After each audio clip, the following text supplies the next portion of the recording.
On the front page of the website, you will see the login form. If you do not have an account yet, choose the register option. Fill out the registration form by entering your full name, school email, and password. Then, confirm and complete the registration. After registering, you will receive an email containing a 4-digit verification code. Once your account is verified, return to the front page of the website and log in to your account.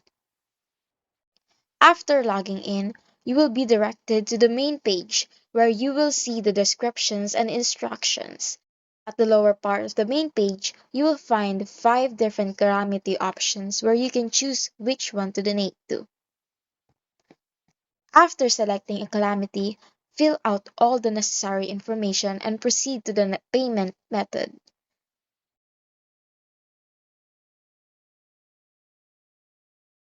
In the next step, choose your preferred payment option and enter the amount you wish to donate.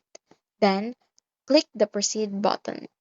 The final stage, review all the information you have entered, including the donation amount.